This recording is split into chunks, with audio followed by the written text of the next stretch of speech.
كلامه المجيد والله جعل لكم من أنفسكم أزواجا وقال في موضع آخر المال والبنون زينة الحياة الدنيا وقال في موضع آخر يا بني إن الله اصطفى لكم الدين فلا تموتن إلا وأنتم مسلمون وقال رسول الله صلى الله عليه وسلم ما نحل والد ولدا أفضل من أدب أو كما قال عليه الصلاة والتسليم۔ جی چاہتا ہے کہ اقبال کے ایک شعر کو ترمیم کے ساتھ پڑھوں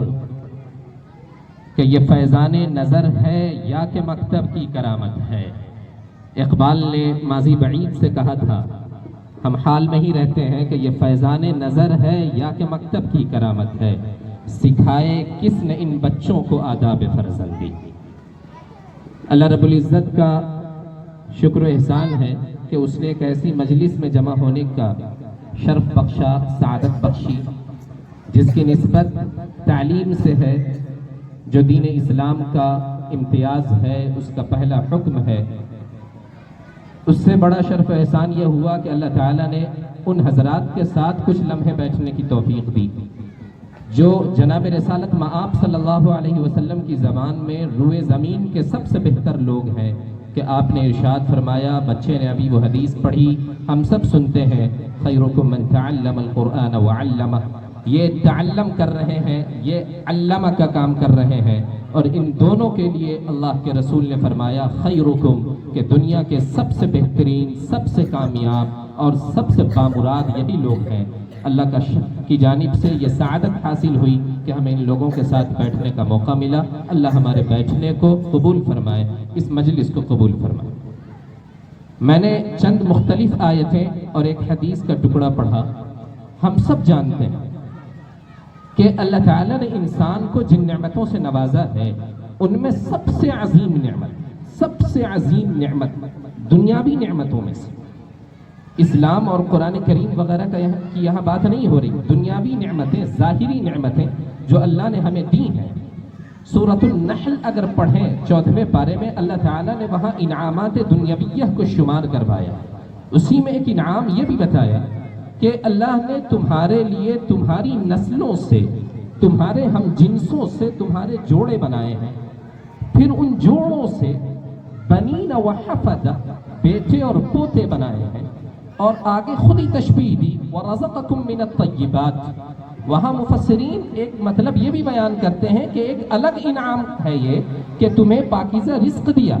لیکن عبداللہ ابن عباس کی ایک تفسیر ہے کہ رزقکم من الطیبات کا تعلق پیچھے سے ہے، کہ اللہ نے جو تمہیں بنین دیے، اولاد دی، اللہ نے جو تمہیں پوتے پوتی دیے، اللہ نے جو تمہیں نواسے نواسی دیے، یہی رزقکم من الطیبات ہے، اللہ کا پاکیزہ رزق ہے، اللہ کا پاکیزہ تحفہ ہے، اللہ کا بہترین ثمرہ ہے۔ تو گویا اللہ نے اولاد کو انسان کے لیے سب سے بہترین نعمت، سب سے بہترین ثمرہ قرار دی۔ ہم سب جانتے ہیں، دوسرے مقدمے میں آئے، جو چیز بہترین ہوگی، جو چیز نعمت ہوگی، جو چیز اللہ کی رحمت و برکت کا کرشمہ ہوگی، اس حوالے سے ہماری ذمہ داریاں بڑھ جائیں، اس حوالے سے ہمارا فریضہ بڑھ جائے۔ بارہا یہ مثال سامنے دی جاتی ہے، آتی ہے کہ مسجد حرام میں نماز پڑھنے کا ثواب 1,00,000 نماز کے برابر، بعض روایات کے مطابق۔ تو اب یقیناً مسجد حرام میں انسان کی جواب دہی کا جو احساس ہے، گناہ سے بچنے کی جو ذمہ داری ہے، منکرات و فواحش سے رکنے کا جو مرحلہ ہے، وہ دیگر جگہوں کے بالمقابل زیادہ ہوگا۔ وہاں بہت زیادہ جواب دہی کے احساس کے ساتھ، وہاں بہت زیادہ خوف خدا کے ساتھ، بہت زیادہ خشیت الہی کے ساتھ رہنا ہوگا۔ ٹھیک اسی طریقے سے جب اولاد ایسی عظیم نعمت کہ سورہ نحل میں اللہ نے اپنا انعام شمار کروایا، پتہ چلا کہ ان کا خیال رکھنا، پتہ چلا ان کے حق ادا کرنا، پتہ چلا ان کے لیے قربانیاں دینا، اس کا درجہ دیگر قربانیوں سے، دیگر حقوق سے، دیگر فرائض سے، دیگر ذمہ داریوں سے کہیں زیادہ عظیم۔ اب قربان جائیے دین اسلام پر کہ دین اسلام نے ہماری عقل پر نہیں چھوڑا، دین اسلام نے اسے ہماری فہم پر نہیں چھوڑا کہ ہم یہ طے کریں کہ اس ذمہ داری کو کیسے ادا کرنا، اس فریضے کو کیسے پورا کرنا، یہ خود ہی بتلا دیا۔ دین اسلام کی خاصیت یہ ہے کہ ایک ایک لمحے کے جو 24 گھنٹے کا ایک لمحہ یا 60-70 سالہ زندگی کا اوسطاً جو ایک لمحہ بھی ہو سکتا ہے، وہ اپنے ماننے والوں کو، اپنے پیروکاروں کو اس میں غافل نہیں چھوڑتا۔ ہر جگہ کے لیے کوئی نہ کوئی گائیڈنس، کوئی نہ کوئی ہدایت موجود ہوتی ہے۔ اسے یہ غور کرنے کی ضرورت نہیں ہے، اسے پریشان ہونے کی ضرورت نہیں ہے کہ ہمیں کیا کرنا ہے۔ میں نے ایک حدیث پڑھی ابو داؤد میں اور ترمذی میں بھی ہے، اللہ کے رسول علیہ الصلوۃ والسلام فرماتے ہیں کہ والدین نے، بعض میں والدن ہے، کہ والد نے اپنی اولاد کو تعلیم و تربیت سے بہتر کوئی زیور نہیں دیا۔ گویا والدین کی جانب سے اولاد کی حق کے حقوق کی ادائیگی کا سب سے بہتر طریقہ یہ ہے کہ انہیں تعلیم و تربیت سے آراستہ کر دیا۔ سب سے بہتر طریقہ یہ ہے کہ انہیں تعلیم و تربیت سے آراستہ کر دیا۔ اور ساری دنیا چاہے جائے کہ وہ مسلمان ہو یا غیر مسلم، مذہب کی تمیز کے بغیر، بلکہ آگے بڑھ کے کہنے دیجیے مال و دولت کی تمیز کے بغیر، اور آگے بڑھیے ذات و پات کی تمیز کے بغیر، رنگ و نسل کی تمیز کے بغیر، زبان کی تمیز کے بغیر، تہذیب کی تمیز کے بغیر، ساری دنیا بالاتفاق اس پر عمل کرتی ہے، کم و بیش صحیح۔ یہ الگ فرق ہے کہ کیا سکھاتے ہیں لیکن سکھاتے ہیں، کیا سکھانا چاہیے لیکن سکھاتے ہیں۔ اس پر بحث ہو سکتی ہے کہ کن چیزوں کو سکھلانا پہلے ہے، کنہیں نہیں سکھلانا ہے، کون سی چیزیں فائدہ مند ہیں، کون سی چیزیں نقصان دہ۔ لیکن ہر والد چاہے وہ کسی بھی مذہب سے تعلق رکھتا ہو، اس کی یہ خواہش ہوتی ہے، ہر والدہ چاہے وہ کسی بھی دین دھرم سے تعلق رکھتی ہو، اس کی یہ خواہش ہوتی ہے کہ اپنی اولاد کو کچھ اچھی چیزیں دے کے جائے، اپنی نسل کو تعلیم و تربیت کے زیور سے آراستہ کرے۔ لیکن چونکہ پہلے بھی ابھی بات آئی 2 جملہ قبل کہ اللہ کے رسول نے ہر جگہ ہدایت دی، تو ایک تو آپ نے یہ بتلایا کہ سب سے بہترین جو تحفہ ہے وہ تعلیم و تربیت کا ہے۔ آپ نے اس کے بارے میں بتلایا کہ وہ تعلیم و تربیت کیا ہے۔ چنانچہ بعض احادیث میں ہے افتحوا صبیانکم بقول لا الہ الا اللہ، اپنے بچوں کا منہ لا الہ الا اللہ سے کھلواؤ۔ آسان ترجمہ اس کا ہوگا، گویا کہ پہلا کلمہ جو تمہارے بچوں کے منہ سے نکلے وہ اللہ کی وحدانیت کا ہو، وہ اللہ کی عظمت کا ہو۔ گویا کہ اقرأ بسم ربک میں جو ساری دنیا کو تعلیم دی گئی تھی کہ پڑھنا جو ہے وہ رب کے نام سے ہے، بچے کے لیے کہا گیا کہ تحفہ تعلیم کا دینا ہے، لیکن اس کی بنیاد، اس کی پہلی اینٹ، اس کا جو اساس ہے وہ ہونا چاہیے بقول لا الہ الا اللہ۔ چنانچہ بزرگان دین کے کئی واقعات موجود ہیں، تصوف کی بحث میں نہیں جاتے، لیکن کم از کم تائید کے لیے کہ ان لوگوں نے خواب دیکھا کہ فلاں کی مغفرت اس لیے ہو گئی کہ ان کے مرحوم والدین کے گزرنے کے بعد، یعنی ان کے بچے نے مکتب میں لا الہ الا اللہ پڑھا، اللہ کا نام لیا، بسم اللہ الرحمن الرحیم پڑھا، تعلیم کی شروعات کی، تو پتہ یہ چلا کہ تعلیم جو سب سے پہلی ضروری ہے وہ ایسی تعلیم جس سے ہمارا بچہ اپنے رب کو پہچان سکے۔ یہ جو مکاتب و مدارس کا نظام ہے، یہ اسی بنیادی تعلیم کے لیے، یہ اسی بنیادی تعلیم کے لیے، یہ ہم سب کی جانب سے فرض کفایہ ادا کر رہے ہیں کہ ہمارا جو فریضہ تھا کہ علموا اولادکم، ہمارا جو فریضہ تھا کہ ادبوا اولادکم، اپنے بچوں کو تعلیم بھی دو، اپنے بچوں کو تربیت بھی سکھلاؤ، ہمارے یہ مکاتب اور ان مکاتب کے یہ اساتذہ و ذمہ داران ہم سب کی جانب سے یہ فرض کفایہ ادا کرتے ہیں کہ ہم اپنے بچوں کو مکتب میں بھیج کر بالکل نو ٹینشن ہو جاتے ہیں کہ ہم نے اساتذہ پر یہ ذمہ داری چھوڑ دی کہ آپ ہماری جانب سے احسان فرماتے ہوئے، فرض کفایہ ادا کرتے ہوئے ہماری نسلوں کو اس دین کی، اس تعلیم و تربیت سے آراستہ کر دیجئے جو ہماری دین اسلام کا تقاضا ہے۔ جیسا کہ حکیم صاحب نے اشارہ کیا اور ہمارے بچے نے، سب سے پہلے عامل حسین نے اپنی تقریر میں وہ بات کی، اس کی بات کے بعد تقریباً کچھ کہنے کی نوبت نہیں رہ جاتی۔ بسا اوقات ہوتا یہ ہے کہ جب وہ بات چھوٹا کہہ رہا ہوتا ہے تو اس وقت ہم غور نہیں دے رہے ہوتے، اس کی تقریر میں جو بات تھی، اس کا ایک ایک لفظ، اس تقریر کا، اس کا ایک ایک جملہ ہمیں دعوت عمل دے رہا تھا کہ ماں باپ پر اولاد کے کیا حقوق۔ اس پر تو خوب ہم نے باتیں کی، اپنی نسل میں، مساجد میں، تمام منابر سے اس پر خوب باتیں ہوئی کہ والدین کے حقوق کیا ہیں، لیکن اس پر بہت کم بات ہوتی ہے کہ اولاد کے حقوق کیا ہیں۔ اولاد کے حقوق پر بات ہونے کی، نسلوں کے حقوق پر بات ہونے کی، نسلوں کی ذمہ داریاں جو ان کے والدین پر نافذ ہوتی ہیں، اس حوالے سے یہ تعلیم و تربیت کا ایک بہترین فریضہ اور ایک اہم ترین فریضہ۔ میں یہ عرض کر رہا تھا کہ اس زمانے میں جبکہ خاص طور پر الحاد و دہریت نے، خدا بیزاری نے، دین بیزاری نے، اخلاق بیزاری نے اپنے پنجے ہر سمت گاڑ لیے ہیں، نہیں کہ اقبال نے کہا کہ کیا خبر تھی کہ چلا آئے گا الحاد بھی ساتھ، ہم سمجھتے تھے کہ لائے گی فراغت تعلیم، کیا خبر تھی کہ چلا آئے گا الحاد بھی ساتھ، کہ ہم نے اپنے بچوں کو اسکول تو اس لیے بھیجا تھا، کالج اور یونیورسٹی اس لیے بھیجا تھا کہ وہ پڑھ لکھ کر کچھ بنیں گے، قوم و ملت کی ترقی کا سبب بنیں گے، اپنے خاندان کی نیک نامی کا ذریعہ بنیں گے، لیکن ہمیں یہ خبر نہیں تھی کہ جب وہ ڈگری لے کر واپس آئیں گے تو ان کے ذہن میں دہریت نے اپنے پنجے گاڑ رکھے ہوں گے، ان کے دل پر الحاد نے اپنے پنجے گاڑ رکھے ہوں گے، وہ ملحد ہو چکے ہوں گے، دین سے دور ہو چکے ہوں گے، اخلاق کا جنازہ نکل چکا ہوگا۔ ایسے حالات میں واحد حل یہی ہے، اس پر خوب بحثیں ہوتی ہیں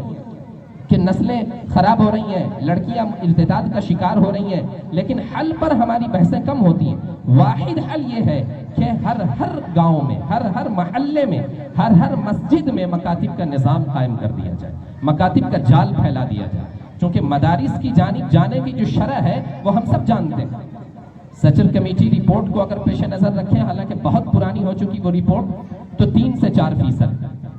اور اگر آپ ہم حسن ظن کا شکار ہو، بلکہ معاف کریں خوش فہمی کا ہم شکار ہوں، مان لیں 5 سے 10%، پھر بھی 90% بچے وہ ہیں، 90% بچیاں وہ ہیں جن تک مدرسے کی وہ تعلیم نہیں پہنچ پا رہی، جو کسی وجہ سے مدرسے کے درجوں میں نہیں پڑھ پا رہے، ان تک دین کیسے پہنچے، وہ اللہ رسول کا نام کیسے جانے، وہ موٹی موٹی باتیں، نماز کے فرائض، روزے کے فرائض، پاکی کا نظام، اور جو حلال و حرام کی تعلیم ہے، لوگوں کے حقوق ہیں، ان کی ذمہ داریاں ہیں، وہ کیسے سمجھیں گے؟ ان کے لیے بہترین حل، بلکہ واحد حل یہ ہے کہ مکاتب کے نظام کو مضبوط کیا جائے۔ اللہ جزائے خیر دے اس مکتب کے بانیان کو، اس کے ذمہ داران کو، اس کے موجودہ اساتذہ کو، اس کے موجودہ ذمہ دار کو، ان سب کو اللہ خوب اجر جزیل عطا فرمائے کہ یہ لوگ اس محلے میں یہ نظام بڑی خوبصورتی کے ساتھ چلا رہے ہیں۔ ضرورت ہے کہ اس کو ایک نمونہ بنا کر، اس کو ایک آئیڈیل اور اسوہ بنا کر بقیہ محلوں میں بھی اتنی ہی مضبوطی کے ساتھ، بلکہ اس سے مزید بہتری کے ساتھ اس نظام کو قائم کیا جائے، مساجد کے تحت قائم کیا جائے، اور وہ بچے جو 9 بجے سے 10 بجے سے اسکول جاتے ہیں ان کے لیے صبح میں، جو پہلے چلے جاتے ہیں ان کے لیے شام میں، جیسا کہ یہاں ماشاءاللہ صباحی اور مسائی ایک نظام موجود ہے، صبح کا سیشن ہے پھر شام کا سیشن ہے، اس طریقے سے ایک منظم انداز میں منظم نصاب کے ساتھ پڑھایا جائے۔ یہ وقت کی بہت بڑی ضرورت ہے۔ جب ہم ان اسکولوں میں جو نصاب پڑھایا جا رہا ہے، جس حوالے سے بارہا جمعہ میں اور مختلف جگہوں پر آپ نے باتیں سنی کہ وہاں جو نصاب پڑھا کر ذہن کو مسموم کیا جا رہا ہے، زہر آلود کیا جا رہا ہے، بالکل ایک تاریخ بدل دی جا رہی ہے۔ ہمارا بچہ گھر میں کچھ اور سن رہا ہے، اسکول کے صفحات میں، نصاب کے صفحات میں اسے کچھ اور پڑھایا جا رہا ہے، میڈیا کے ذریعے اسے کچھ اور بتلایا جا رہا ہے۔ ایسے میں درست معلومات اس تک کیسے پہنچتی ہے، ایسے میں صحیح معلومات اس تک کیسے پہنچے گی، اس کا بہترین طریقہ یہ مکاتب کا نظام۔ جب مکاتب کے اس نظام کو ہم مضبوط کریں گے تو اقبال نے کہا کہ جوہر میں ہو گر لا الہ تو کیا خوف، جوہر میں ہو گر لا الہ تو کیا خوف، تعلیم ہو گو فرنگ آنا، کہ تعلیم گرچہ اسکول کی ہو، تعلیم گرچہ مائیکل لارڈ کے نصاب کی ہو، لیکن اس کے بعد جب بچہ ساتھ میں قرآن و حدیث مکتب میں پڑھے گا، جب گھر میں اسے دین کا درس دیا جائے گا، تو وہ یہ جو ہے وہ اینٹی وائرس کا کام کرے گا، اینٹی پوائزن کا کام کرے گا، اس زہر کو ختم کرنے کا کام کرے گا جو زہر اسے وہاں دیا جا رہا ہے۔ اصل تو یہ تھا کہ ہم سب، اللہ تعالیٰ نے جنہیں مال دیا، اللہ تعالیٰ نے جنہیں عہدے کے اعتبار سے عزت دی، اللہ تعالیٰ نے جنہیں سماج میں کسی بھی اعتبار سے برتری دی ہے، ان کی ذمہ داری یہ بنتی تھی کہ وہ ایسے اسکولوں کا نظام قائم کرتے جہاں نصاب ہمارا اپنا ہو، جہاں نظام ہمارا اپنا ہو، جہاں ہم نصاب و نظام کے لیے غیروں کے محتاج نہ ہو۔ لیکن یقیناً یہ ایک بڑا پروجیکٹ ہے، اس کے لیے بہت بجٹ کی بھی ضرورت ہے، اس کے لیے بہت زیادہ تعاون اور افراد کی بھی ضرورت ہے۔ آپ اس اعتبار سے بھی قابل مبارکباد ہے کہ آپ کے یہاں ایسا نظام شروع ہوا اور ماشاءاللہ آپ نے اس کا نمونہ دیکھا کہ اس بچی نے کتنے بے جھجک انداز میں، کتنی بے خوفی کے ساتھ اپنی بات رکھی۔ تو آپ قابل مبارکباد ہے کہ آپ کے یہاں دونوں نظام ہیں، لیکن عمومی طور پر اسلامک اسکول کا نظام ہر جگہ موجود نہیں ہے۔ تو ایسے میں اس کی کوشش کے ساتھ ساتھ وہ کام جو ہم کر سکتے ہیں، چونکہ ہماری بحثیں عموماً ان کاموں پہ ہوتی ہیں جو ہم کر نہیں سکتے ہیں لیکن اس پر اپنی تنقید کی بھڑاس نکال سکتے ہیں، تو وہ کام جو ہم کر سکتے ہیں اور وہ کام ہے کہ ہم مکاتب کو مضبوط کریں، وہ وہ کام ہے کہ مساجد کے ائمہ کے ذریعے باضابطہ طالبات کا طلبہ کا ایک سیشن بنا کر ایک ہم نظام چلائیں. وہ ضرورت ہے کہ سمر کیمپ چلائیں, وہ ضرورت ہے کہ ونٹر کیمپ چلائیں. یہ جتنی چھٹیوں کے اوقات ہوتے ہیں ان اوقات کو کیسے کارگر بنایا جائے. ہم باہر مسلم ملکوں میں چلے جائیے, بلکہ غیر مسلم ملکوں میں چلے جائیے, سیکولر ممالک میں چلے جائیے. میں اپنے مالدیپ کا تجربہ بتلاتا ہوں. تقریباً 6 سالوں تک ہم لوگوں نے سمر کیمپ کے موقع پر دوسرے ملک میں جا کر 2 مہینے کیمپ لگائے, اور وہاں کے لوگوں نے بڑے